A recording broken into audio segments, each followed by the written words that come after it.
Assalamualaikum warahmatullahi wabarakatuh. Perkenalkan, nama saya Muhammad Imam Suswandoyo, Magister Akuntansi. Saya sebagai dosen tetap di Sekolah Tinggi Ilmu Ekonomi Putra Perdana Indonesia, jurusan akuntansi. Alhamdulillahirrabbilalamin, di semester ini saya diamanatkan untuk mengampuh beberapa mata kuliah di antara mata kuliah akuntansi biaya.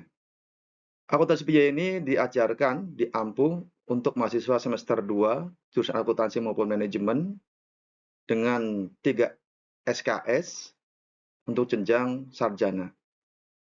Pada mata kuliah ini, akuntansi biaya, kami sebagai pengajar mengharapkan capaian bagi mahasiswa dalam pembelajaran ini dari satu, menunjukkan sikap bertanggung jawab atas pekerjaan di bidang keahliannya secara mandiri.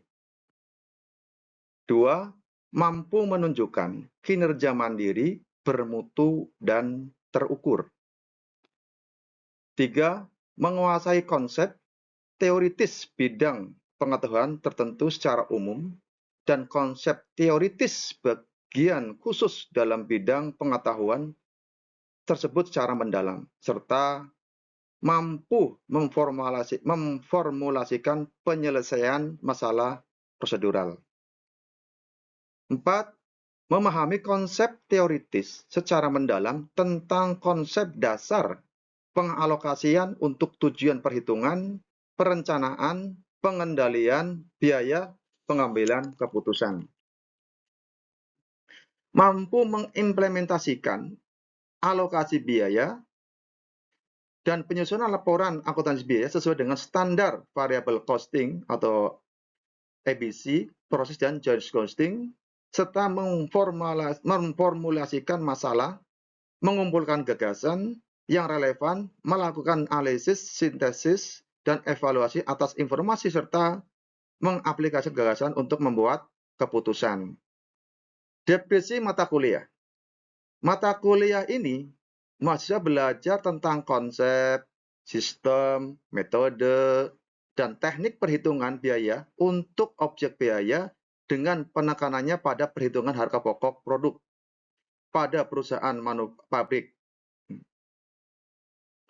Mahasiswa belajar perhitungan harga pokok produk dengan pendekatan tradisional yang disebut dengan perhitungan harga pokok produk berbasis volume atau fungsi atau volume or function based costing atau VBC atau FBC, dan pendekatan kontemporer yang disebut dengan perhitungan harga pokok produk berbasis aktivitas atau activity based costing ABC. Dengan belajar kedua pendekatan ini, mahasiswa memahami secara baik kelemahan perhitungan harga pokok produk dengan pendekatan tradisional dan keunggulan perhitungan harga pokok produk dengan pendekatan kontemporer. Metode penyampaian mata kuliah. Mata kuliah ini wajib dipahami dan dimengerti oleh mahasiswa jurusan akuntansi maupun manajemen. Mata kuliah ini diampu 16 kali pertemuan, di mana setiap minggunya 1 kali pertemuan dan 2 pertemuan untuk UTS dan UAS. Metode perkuliahan. Dalam melakukan pembelajaran perkuliahan, saya menggunakan metode DIA, yaitu delivery, interaktif atau diskusi, dan assessment. Delivery yaitu memberikan materi setiap pertemuan dengan kerangka sehingga mahasiswa mudah mengerti dan memahami dari materi yang disampaikan. Interaktif. Maksud interaktif di sini adalah setiap pertemuan mahasiswa diberikan keluasan, kebebasan untuk berdiskusi sehingga materi dapat dipertajam pemahamannya dan dapat berkembang. Asesmen atau penilaian memberikan tugas ke setiap mahasiswa dari setiap materi yang disampaikan agar lebih dimengerti dan dipahami. Dalam mata kuliah akuntansi biaya ini, kami melakukan penilaian, sistem penilaian. 1, kehadiran dengan persentase adalah 10% dari 100%. Tugas individu 20%, UTS 30%, dan UAS adalah 40%. Jadi total adalah 100%. Dalam pertemuan setiap minggunya, kami memaparkan beberapa materi, yaitu satu, materi minggu pertama adalah diharapkan mahasiswa mampu menganalisis berbagai macam klasifikasi biaya dan mampu membedakan metode pengumpulan biaya. Materi adalah ada konsep biaya, klasifikasi biaya, metode penilaian harga pokok. Minggu kedua, atau pertemuan kedua, mahasiswa mampu menganalisis sistem akuntansi biaya dan akumulasi biaya di perusahaan manufaktur, dagang, dan jasa. Nah, tadi diantaranya adalah mengenal perusahaan manufaktur, dagang, dan jasa, jenis-jenis persediaan, biaya pada perusahaan manufaktur, dagang, dan jasa, biaya periodik, hubungan biaya pada perusahaan manufaktur, dagang, dan jasa, sistem akuntansi biaya, metode penentuan biaya. Minggu ketiga, mahasiswa mampu menghitung harga pokok produk melalui metode harga pokok berdasarkan pesanan atau job order costing. Materinya adalah diantaranya metode harga pokok pesanan, konsep pengumpulan biaya berdasarkan pesanan, manfaat informasi harga pokok pesanan, kartu pesanan bahan baku, tenaga kerja, dan BOP, serta metode harga pokok pesanan. Minggu keempat, mahasiswa mampu menjelaskan, mengimplementasikan perhitungan harga pokok produk melalui metode harga pokok proses yang dihasilkan secara massal jika diolah melalui satu dan beberapa departemen produksi. Minggu kelima, mahasiswa dapat menghitung dan menjelaskan metode penentuan produk, persediaan produk dalam proses awal, baik menggunakan metode rata-rata tertimbang, harga pokok produk berdasarkan aktivitas, kapan digunakan baik melalui satu departemen produksi maupun lebih. Minggu keenam, mahasiswa dapat menghitung, menggolongkan, dan menjelaskan pengertian manfaat, dan pandangan harga pokok variabel, perbedaan antara harga pokok variabel dan full costing, manfaat informasi yang mendapat diperoleh dari penentuan harga pokok variabel dan penentuan harga pokok variabel di dalam perencanaan dan pembuatan keputusan jangka pendek. Minggu ketujuh, mahasiswa dapat menghitung dan menjelaskan penggolongan, penentuan, dan pembebanan BOP ke dalam harga pokok produk, pengumpulan BOP sesungguhnya, perlakuan selisih BOP, dan penghitungan tarif BOP. Minggu ke-8, yaitu asesmen UTS, di mana melakukan asesmen kepada mahasiswa seberapa jauh dia dapat menguasai terhadap materi-materi dari pertemuan 1 sampai dengan 7.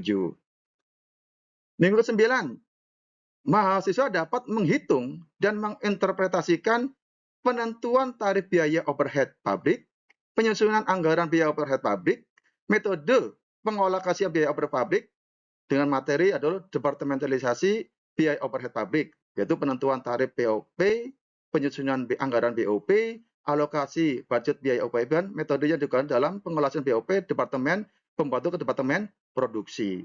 Minggu ke-10, mahasiswa dapat menghitung dan menginterpretasikan penentuan dan pembebanan biaya bahan baku, masalah-masalah khusus yang berhubungan dengan biaya bahan baku. Ada kalau kita ada produksi kan ada biasanya ada bahan baku yang sisa, bahan baku yang rusak, dan bahan baku yang produk rusak maupun yang cacat. Minggu 11, mahasiswa dapat menghitung dan menginterpretasikan penentuan dan pembebanan biaya tenaga kerja. Nah, ini biasanya berdasarkan jam atau tenaga kerja, berapa sih tarifnya per jamnya ya, untuk menentukan harga BOP-nya, tenaga kerjanya atau biayanya tenaga kerja. Minggu 12, mahasiswa mampu menghitung harga pokok produk bersama dan produk sampingan. Ke-13, mahasiswa mampu dan memahami perhitungan biaya standar dari penetapan dan analisis variannya. Minggu ke-14, mahasiswa mampu memahami akuntansi sistem perhitungan biaya standar. Minggu ke-15, mahasiswa mampu membandingkan konsep biaya berdasarkan aktivitas atau activity based cost. Minggu ke-16 adalah UAS atau ujian akhir semester, asesmen dan pilihan pencapaian mahasiswa terhadap materi pertemuan 9 sampai dengan 15. Di samping ada perkuliahan-kuliahan materi, kami sebagai dosen kan memberikan tugas supaya mahasiswa itu berkembang lagi secara teoritisnya sehingga dapat dalam terjun ke dunia pekerjaan, dunia pun mampu menghadapi persoalan tersebut. Itu dengan dua metode, yaitu tugas individu dan latihan soal dan soal yang diadakan pada kuliah 7 dan 15. Tugas individu didiskusikan kelompok mengenai kasus pada setiap pertemuan kuliah, dikerjakan pada buku catatan, beberapa mahasiswa mengerjakan di depan tulis sebagai bentuk partisipasi kelas dan kemudian dibahas bersama-sama. Terus ada latihan soal, ya kan? Latihan soal nanti dikerjakan di rumah, ya kan? Dan ada soal yang spesial, yaitu soal yang diadakan di kuliah ke-7 dan ke-15, dikerjakan secara individu dan kelompok pada kertas selembar untuk dikumpulkan pada akhir perkuliahan. Dan tentunya dalam penyusunan RPS ini jauh dari kesempurnaan, dan kami mengharapkan saran yang sifatnya membangun untuk kesempurnaan RPS ini. Dan saya akhiri penyampaian RPS ini. Wabillahi wa taufiq wal hidayah. Wassalamualaikum warahmatullahi wabarakatuh. Assalamualaikum warahmatullahi wabarakatuh.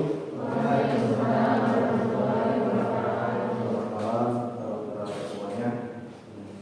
Alhamdulillah, hari ini kita masih bisa bertatap muka ya untuk perkuliahan hari ini. Karena semua rahmat Allah yang berikan kita semuanya ya. Tanpa kesempatan mungkin kita bisa di rumah sakit, memberikan kesempatan, bisa kuliah dengan semangat. Ya, hari ini Jumat ya, tanggal 13 Juni ya, Juni 2020. Malam Sabtu ya.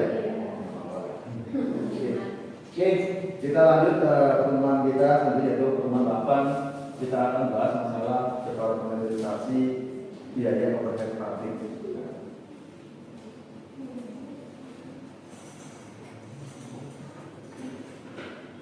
Jadi konsep departementalisasi adalah membagi pabrik ke dalam segmen-segmen yang disebut dengan departemen. Segmentasi pabrik itu dibagi beberapa segmen namanya departemen. Ya, kita teman dari mana? Yang menjadi tujuan pembebanan biaya kepada pabrik. Tujuan dari departementalisasi BOP adalah satu, menghasilkan biaya produksi yang lebih baik. Karena kalau kita hanya membebankan pada hanya suatu departemen, otomatis dia akan protes terhadap biaya BOP yang terlalu tinggi. Makanya akan masih lebih baik implementasi di segmen-segmenkan terhadap BOP itu sendiri.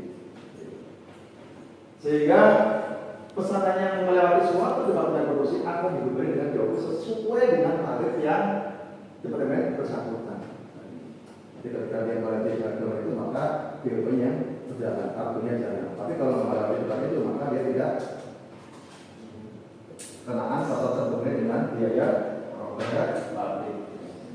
Terus meningkatkan penggunaan BOP yaitu setiap manajer departemen bertambah atas biaya yang terjadi di departemen tersebut. Itulah konsep dari BOP. Departemen produksi dan departemen jasa. Klasifikasi departemen. Departemen produksi menghasilkan produk dengan mengubah bentuk atau sifat dari bahan baku menjadi atau benar-benar dengan rakit komponen atau dari barang jadi bahan baku menjadi barang jadi. Itu namanya produksi. Jasa adalah memberikan pelayanan yang berkontribusi secara tidak langsung terhadap produksi produk tetapi tidak mengubah bentuk rakitan maupun sifat dari bahan. Contohnya adalah penyimpanan, departemen pembelian dan departemen pemeliharaan. Kita kenal perusahaan namanya maintenance, ada kan? Nah, namanya departemen pemeliharaan. Ayo berarti maksudnya. Berarti ini nantinya adalah 40 per 40. Ya kan? Ini sekarang 40 per 80 dikali dengan nanti hasil dari sini.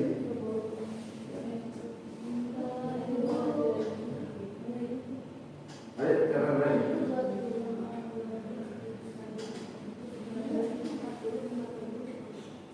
Hanya dibalik saja. Iya, ada 20.000.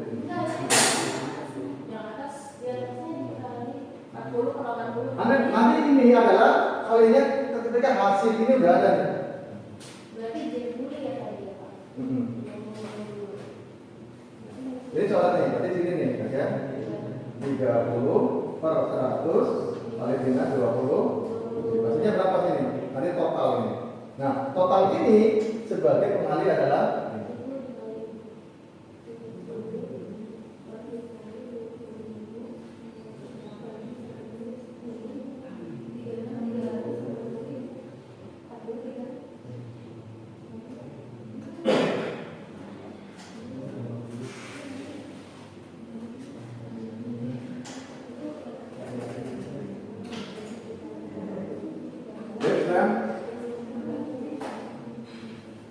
nanti ini berarti ini perkaliannya ini hasil dari ini tambah dengan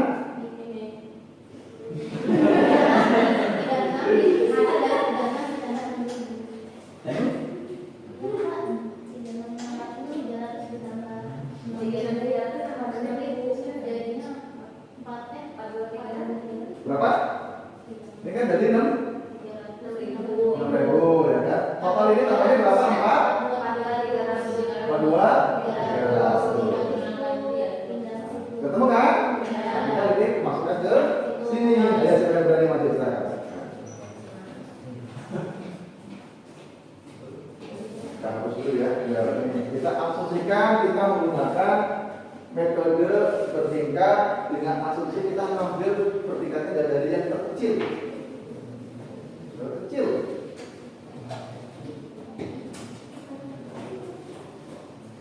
Kita asumsikan adalah kalau dalam contoh adalah intinya departemen Y, ya kan? Sekarang Z. Untuk departemen Z. Gitu. Ini dulu ya Pak. Boleh. Ini masalah. Ini. Bapak soalnya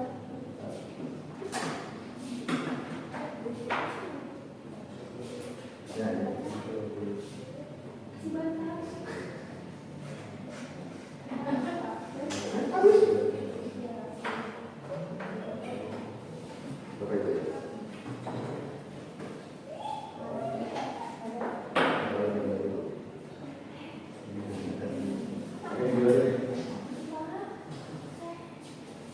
Asumsikan kita menggunakan jumlah yang terbesar, tapi yang terkecil yaitu 20.000.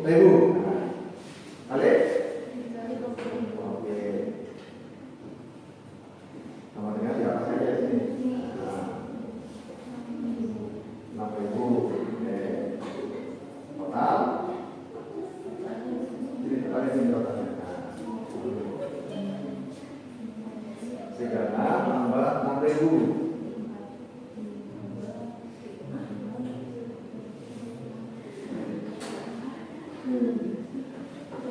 Ada juga. Ada. Ini tunjukkan ini dulu nih. 20 per 100 dikali dengan 20.000 berapa? 20 per 100 dikali dengan 20.000.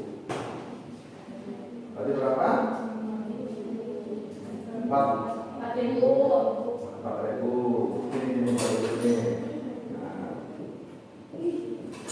Ini sama nih 50 per 100 dikali per 100 dikali dengan 20.000.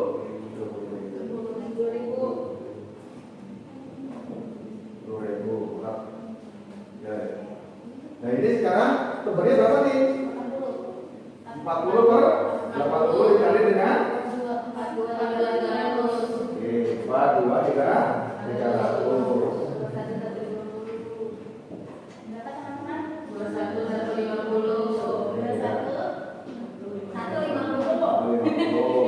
Satunya sama ya kan? 40 per 80 kali dengan 42 namanya 21 per 50 jumlah. Mati apa ya? Ya. 31 Oke. Ini sama ini Ini sama ini. tambah ini tambah ini. Ya. Berapa?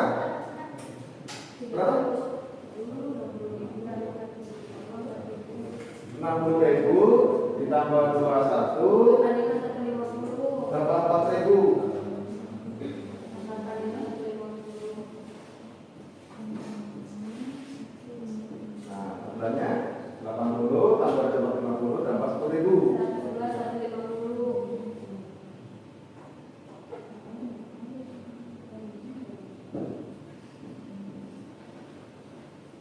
Ada, tinggal ini ya Pak? Ini kan udah nih 42, ini kan hasilnya akhir ini ya kan. 42 ini tambah ini masuk ke ini 21 tambah 21 42 300 sama sini. Ini ya Pak? Jadi hasilnya 0 ya. Sini ya Pak? 0 ini 0. Sini. Ini 0. Saya hapus dong Pak. Iya, tadi yang perhitungan ya kan. Hasilnya 0.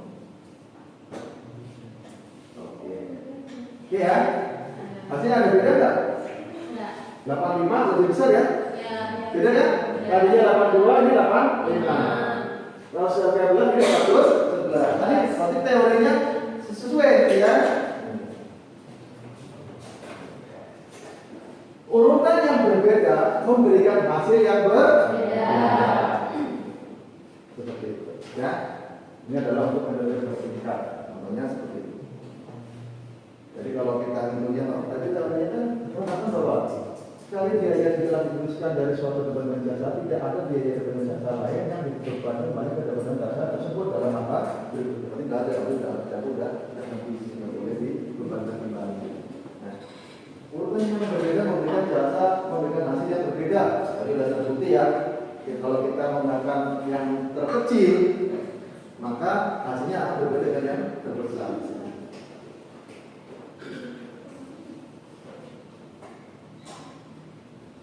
Metode simultan.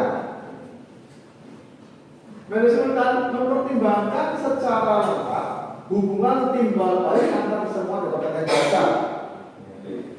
Biaya dari pendapatan jasa disusun secara simultan pertama-tama dengan menggunakan aljabar untuk menyelesaikan dua persamaan linear dengan dua variabel yang tidak diketahui. Tujuannya untuk menentukan berapa besar alokasi terlalu tinggi yang diperlukan untuk menentukan sentra produk bagi kedua komponen jasa. Aljabar itu matematik aljabar ya kan. Jika Y sama dengan 300 plus 0,3 Z, dari mana tadi? Dari mana? Coba lihat.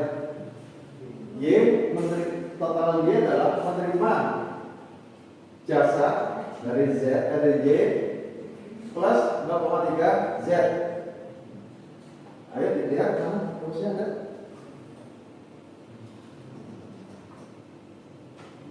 A, B, produksi AB memanfaatkan jasa maintenance misalkan. Jadi kita hitung pada bulan itu maintenance itu menggunakan produksi A memanfaatkan jasa maintenance itu berapa jam misalkan.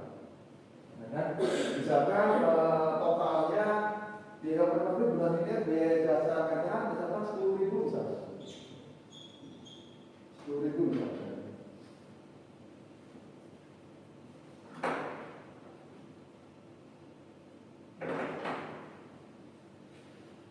Kan 10.000 totalnya. 10.000. Oh, dikeluarkan BOP-nya adalah 10.000 dalam satu bulan itu. Berapa sih untuk maintenance produksi AB? Misalnya ini. Oh, produksi A, B, menggunakan jasa Z selama 80 jam misalnya. Oh, B selama 1000 jam, 100 jam. Maka totalnya berapa nih? Ada 180 jam. Berarti ini berapa persen? Untuk dapatkan A?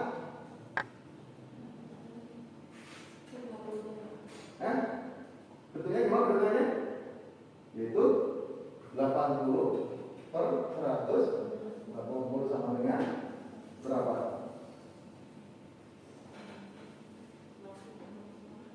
Berapa? 0,4